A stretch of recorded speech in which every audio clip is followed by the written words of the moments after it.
எழுச்சிமிக்கு எஸ்டிஎஃப்னுடைய கோரிக்கை மாநாட்டிற்கு என்னுடன் சேர்ந்து தலைமை தாங்கக்கூடிய ஆசிரியர் இயக்கங்களுடைய உன்னத தலைவர்கள் அருமைத்தோழர் எஸ் மயில் அவர்களே, அருமைத்தோழர் பி அன்பழகன் அவர்களே, மேடையிலே அமர்ந்திருக்கக்கூடிய எஸ்டிஎஃப்ஐ கட்டி காப்போம் என்ற உறுதியோடு எஸ்டிஎஃப்ஐ பள்ளிதோறும் கொண்டு செல்வோம் லட்சியத்தை நாங்கள் உருவாங்கிக் கொண்டிருக்கிறோம் என்ற உணர்வோடு மேடையிலே அமர்ந்திருக்கக்கூடிய நம்முடைய எஸ்டிஎஃப்ஐ உன்னதமான போற்றுதலுக்குரிய புகழ்மிக்க தலைவர்களே, தமிழகத்துடைய ஆசிரியர் பெருமக்களுடைய உள்ளங்கள் எல்லாம் நிறைந்திருக்கக்கூடிய ஒரு அற்புதமான கல்வி புரட்சியாளர். இன்னும் தெளிவாக சொல்லப்போனால் தமிழகத்தில் இருக்கக்கூடிய 3 லட்சம் ஆசிரியர் பெருமக்களுக்கு ஆசானாக விளங்கக்கூடிய அருமை தோழர் புரட்சிகரமான கல்வியாளர் பிரின்ஸ் கரண் கஜேந்திர பாபு அவர்களே, அதை போன்று தட்சிண ரயில்வே எம்ப்ளாயிஸ் யூனியன் அதனுடைய உன்னத தலைவராக இருந்து ஓய்வு பெற்ற பிறகு ஓய்வு பெற்ற ரயில்வே எம்ப்ளாயிஸ் ஒப்பந்த தலைவராக இன்று அவர் இருந்தாலும் அந்த தட்சிண ரயில்வே எம்ப்ளாயிஸுக்கு வழிகாட்டக்கூடிய ஒரு மகத்தான தலைவராக இன்றும் அவர் விளங்கிக் கொண்டிருக்கிறார். அவருடைய உரையெல்லாம் பென்ஷன் தோற்றம் வளர்ச்சி அது பறிப்பது அநியாயம் என்ற விவரங்களை எல்லாம் தெல்ல தெளிவாக நமக்கு எடுத்துரைக்க வருகைகள் இருக்கக்கூடிய தோழர் இளங்கோ அவர்களே, அனைத்திற்கும் மேலாக தமிழ் மண்ணிலே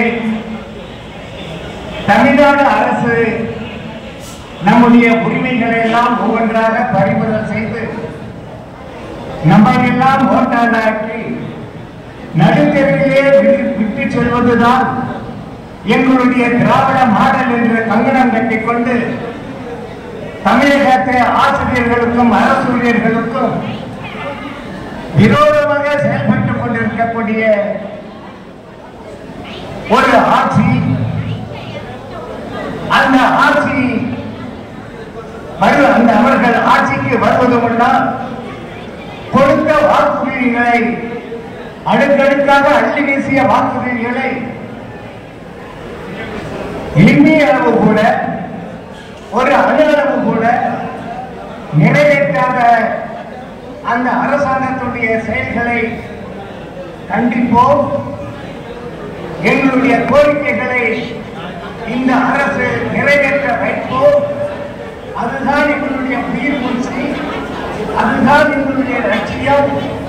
அதற்காகத்தான் இந்திய பள்ளி ஆசிரியர் கூட்டமைப்பின் பதாகையின்றி நாங்கள் அணிதிரண்டு இருக்கிறோம் என்று தமிழகத்திற்கு ஒரு புது வெளிச்சத்தை மாறி வழங்குவதற்காக இங்கு அமர்ந்திருக்கக்கூடிய கூடியிருக்கக்கூடிய எஸ்டிஎஃப்ஐ உன்னதமாக விளங்கக்கூடிய அருமை தோழர்களே, அருமை சகோதரிகளே, உங்கள் அத்தனை பேருக்கும் என்னுடைய புரட்சிகரமான வாழ்த்துக்களையும் வழக்கத்தையும் உங்களுக்கு தெரிவித்துக் கொள்வது நான் பெருமகிழ்ச்சி அடைகிறேன்.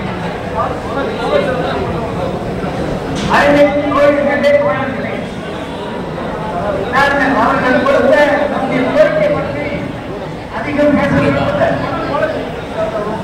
நம்முடைய எப்படி தலைமை வைக்கிறார்கள் சச்சிதானந்தம் அவர்கள் கூட தெளிவாக இருக்கிறார். ஒரு நாள் பிரசிடென்டாக இருந்தாலும், ஒரு நாள் பிரதம மந்திரியாக இருந்தாலும், ஒரு நாள் அமைச்சராக இருந்தாலும், ஒரு நாள் எம்பியாக இருந்தாலும், ஒரு நாள் எம்எல்ஏவாக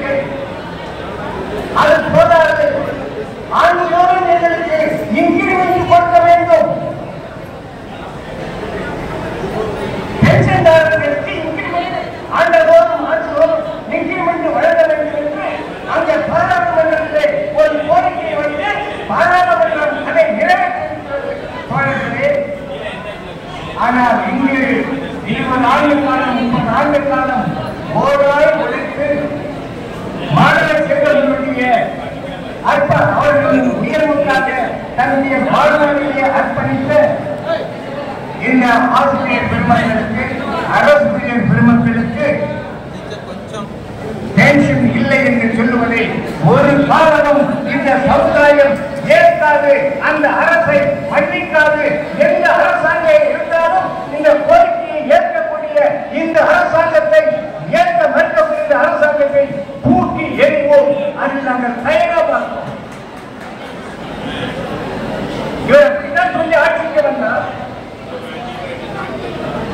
அவருடைய தேர்தல் வாக்குறுதியிலே அடுத்தடுத்தான் சொன்னார், நாங்கள் வந்தவர்களையே உங்களுக்கு பென்ஷன் உடனடியாக வழங்குவோம்.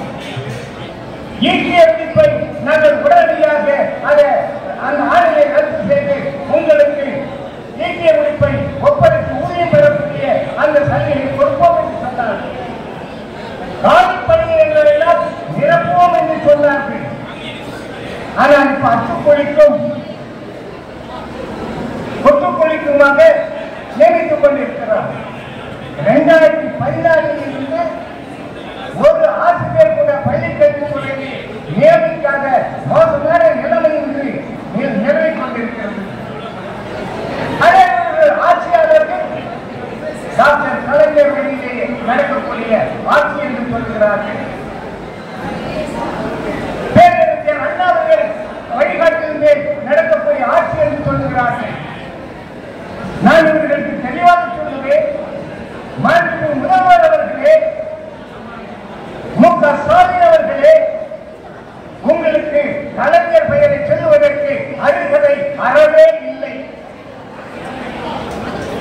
டாக்டர் இன்றைய முதலமைச்சர் மு.க. ஸ்டாலின் அவர்களே, பேரறிஞர் அண்ணா அவர்கள் கொடுத்த அவருடைய பெயரை உச்சரிப்பதற்கு உங்களுக்கு அருகதையே இல்லை. புரிந்து சொல்கிறேன் என்று சொன்னால், பேரறிஞர் அண்ணா கொடுத்தார். ஆட்சிக்கு வந்த உடனேயே அவர்கள் கொடுத்தது ஆசிரியர் பெருமக்கள் உயர்கல்வி பெற்றார். ஒரு இடைநிலை ஆசிரியர் BA BSc DEd பெற்றார். ஒரு பட்டதாரி ஆசிரியர் MA MSc MPhil முடித்தார். ஒரு PG ஆசிரியர் MPhil முடித்தார்.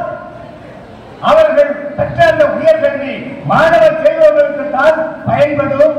ஆகவே அவர்களுக்கு ஒரு உயர்கல்வி தகுதிக்கு 2 இன்கிரிமெண்டை நான் தருகிறேன். அது காலப்பூராவும் அவர்கள் ஆயுள்பூராவும் வரும் என்று அவர்கள் சொன்னார்கள். அரசாணை போட்டார்கள். ஆனால் இன்றைய முதலமைச்சர் மு.க. ஸ்டாலின் அண்ணா சொன்னது கூட அது என்று கருதாமல், அண்ணா வழங்கிய பரிசு என்று கூட கருதாமல் அதை அடியோடு அழித்த ஒரு அநியாயக்காரர் தான் மு.க. ஸ்டாலின் அவர்கள்.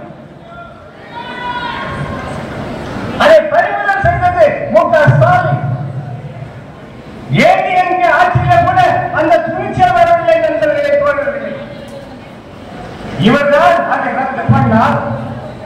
ரத்து பண்ணி என்ன செய்தார் என்றால், மத்திய அரசாங்கத்தில் இருக்கக்கூடியவர் இந்த விஷயத்தில் மத்திய அரசை காட்டிய அந்த வழிகாட்டுதல்களை தன்னுடைய தோளில் தூக்கி சுமந்து அவர்கள் மத்திய அரசு காட்டிய பாதையிலே ஒரு second grade teacher BA BSc முடித்தால் மொத்தமா லட்சம் ஒரு 10,000, BT teacher MA MSc MPhil முடித்தால் 15,000, PG teacher உயர்கல்வி படித்தால் லட்சமாக மொத்தமாக 20,000. ஒரு பிச்சைக்கார காசை அவன் கொடுத்த இந்த முதலமைச்சரை கண்டிக்காமல் எப்படி இருக்க முடியும்? அது இன்னொன்று, இவருடைய அப்பா டாக்டர் கலைஞர் அவர் கொடுத்த சலுகைங்க எங்க முதலமைச்சரும் கொடுக்கல. அவர் என்ன சலுகை கொடுத்தாரு?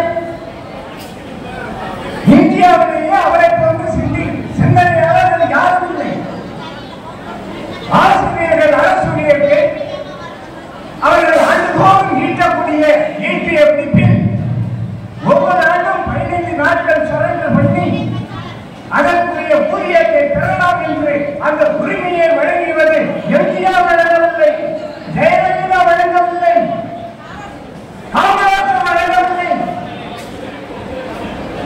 பேரறிஞர் டாக்டர் கலைஞர் அவர்கள் வழங்கினார்கள். கலைஞர் வழங்கிய இந்த உரிமையையே நான் கொடுப்பேன் என்று சொல்லி ஆட்சிக்கு வந்த மு.க. ஸ்டாலின் அவர்களே, நீங்கள் உங்க அப்பாவுக்கு செய்த, கலைஞருக்கு செய்த துரோகம் இல்லையா இது? ஆசிரியர்களுக்கு செய்த துரோகம் இல்லையா இது? கண்டிப்பாக சொல்லுகிறேன், என் மீது நீங்கள் எந்த வழக்கு போட்டாலும் போடுங்கள், உங்களை தமிழ்நாட்டில் இருக்கக்கூடிய ஆசிரியர்கள் மன்னிக்கவே மாட்டார்கள், மன்னிக்கவே மாட்டார்கள். இதை நீங்கள் புரிந்து கொள்ள வேண்டும். எங்கே நாங்கள் நீங்கள் ஆட்சிக்கு வர வேண்டும் என்று மனதான விரும்பியவர்கள், இங்கே அமர்ந்திருக்கக்கூடியவர்கள் நாங்கள் எல்லாம் அதற்காக ஹைகோர்ட்டில் ஒரு வழக்கம் போட்டோம். எங்களுடைய ஆசிரியர்கள், அரசு ஊழியர்கள் அத்தனை பேருக்கும் ஓட்டுரிமை வழங்க வேண்டும் என்று வழக்கம் போட்டு ஹைகோர்ட்டில் வழக்கம் போட்டோம். அதே போல டெல்லியில் இருக்கக்கூடிய அந்த இந்திய ஆணையர் தேர்தல் ஆணையத்துக்கும் அனுப்பணும் வழக்கம் போட்டோம். அவருடைய அடிப்படையில் தான் போன எலெக்ஷன்ல அத்தனை பேருக்கும் வாக்குரிமை கிடைத்தது. எதுக்காக போட்டோம்? நீங்கள் ஆட்சியில் கட்சியில் அமர வேண்டும் என்றுதான் நாங்கள் போட்டோம். ஆனா அந்த நன்றி விஷயம் அவங்களுக்கு இல்லை. வேதனையாக இருக்கு. எங்களுக்கு நடத்தணும், பேச்சுவார்த்தை நடத்தணும், ஒண்ணுமே பண்ணல. நீங்க கலைஞருக்கும் உங்களுக்கு என்ன வித்தியாசம்? ஒரு 2 நிமிஷம் கொஞ்சம் டைம் இருக்குமாறு அன்போடு கேட்டுக்கொள்கிறேன். கலைஞர் ஆட்சியில் இருக்கின்ற பொழுது தமிழ்நாட்டில் கூடிய ஆசிரியர் சங்கங்கள் எல்லாம் அனைத்து கட்சி தலைவர்களை அணுகினோம். எங்களுடைய ஆசிரியர்களுடைய சம்பளம் அது பாதாளத்தில் இருக்கிறது, இந்திய ஆசிரியர்களை கணக்கிடும் பொழுது. ஆகவே நீங்கள் எல்லாம் உங்களுடைய எம்எல்ஏக்களை பயன்படுத்தி ஒரு ஒத்திவைப்பு தீர்மானம் கொண்டு வாருங்கள். என்ன ஒத்திவைப்பு தீர்மானம்? ஆசிரியர்கள் சம்பளம் தமிழ்நாட்டில் குறைவாக இருக்கிறது. ஆகவே சட்டசபையினுடைய நடவடிக்கைகளை எல்லாம் ஒதுக்கி வைத்துவிட்டு இதை பற்றி நீங்கள் விவாதிக்க வேண்டும், ஒரு நாள் விவாதிக்க வேண்டும் என்று எதிர்க்க அனைத்து கட்சி தலைவர்களையும் கோரிக்கை வைத்தோம். அதன் அடிப்படையிலே கலைஞர் அவர்களும் பேராசிரியர் கல்யாணம் பேராசிரியர் அன்பழகன் அவர்களும் நாம் கூறியதை மதித்து ஒரு நாள் சட்டசபை நிகழ்ச்சிகளை முழுமையாக ரத்து செய்து ஆசிரியருடைய சம்பளம் பாதாளத்தில் இருக்கிறது, அதை எப்படி உயர்த்துவது என்று ஒரு நாள் விவாதித்து பேசி முடிவெடுத்து அதனுடைய அடிப்படையில் தான் நமக்கு சம்பள உயர்வுகள் கிடைக்கிறது. நண்பர்களே, இது வரலாறு. ஆனால் நீங்க என்ன பண்றீங்க? கொடுத்ததை பறிமுதல் செய்வீங்க. தவறு இதை செய்யாதீங்க. இந்த பட்ஜெட் கூட்ட தொடர்கிறாவது எங்களுடைய கோரிக்கைகளை ஏற்று பார்க்க வேண்டும். நீங்கள் சொன்ன வாக்குறுதிகளை நீங்கள் நிறைவேற்ற வேண்டும். ஆனால் இந்த கூட்டத்தில் அமர்ந்திருக்கக்கூடிய இந்த கூட்டம் உங்களை தூக்கி வைத்து கொஞ்சுகின்ற கூட்டம் அல்ல, உங்களுடைய காலத்திற்கு கெஞ்சுகின்ற கூட்டம் அல்ல. உங்களை கொஞ்சமும் மாற்றோம், கெஞ்சவும் மாற்றோம். போராட்டம் என்ற பதாகையை உயர்த்தி பிடிப்போம். உங்களை கொஞ்சுவதற்கும் கெஞ்சுவதற்கும் உங்களால் உருவாக்கப்பட்ட ஒரு சில சங்க தலைவர்கள் தமிழ்நாட்டில் நடந்து இருக்கிறார்கள். ஒரு சில நீங்கள் உருவாக்கி உற்றிருக்கக்கூடிய ஒரு சில தியாகசீலர்கள் இருக்கிறார்கள். அந்த தியாகசீலர்கள் அந்த கனியை பார்த்துக் கொள்வார்கள். அதை எங்களிடம் எதிர்பார்க்காதீர்கள். எங்களுடைய கோரிக்கைகளை நீங்கள் நிறைவேற்றவில்லை என்றால், உடனடியாக நிறைவேற்றவில்லை என்றால், இந்த மாநாட்டிலே அதற்கான அறைகூவல், போராட்ட அறைகூவலை விடுக்க வேண்டும், விடுப்போம் என்று தெரிவித்துக் கொள்கிறோம். போராட்டத்தின் மூலமாக தான் நம்முடைய கோரிக்கைகளை வென்றெடுக்க முடியுமே வழிய கெஞ்சுவதன் மூலமும் கொஞ்சுவதன் மூலமும் கோரிக்கைகளை வென்றெடுக்க முடியாது, வென்றெடுக்க முடியாது. தமிழகத்தில் இருக்கக்கூடிய ஆசிரியர்களையும் அரசு ஊழியர்களையும் ஓரணியில் திரட்டி அவர்களை போராட்ட பாதையை செல்ல வைக்கக்கூடிய ஒரு மகத்தான பணி நமக்கு முன்னால், எஸ்டிஎம்க்கு முன்னால் இருக்கிறது. அந்த பணியை நாம் நிறைவேற்றுவோம் நிறைவேற்றுவோம். அதற்கு இந்த மாநாடு வழிகாட்ட வேண்டும் என்று கூறி விடைபெறுகிறேன். நன்றி.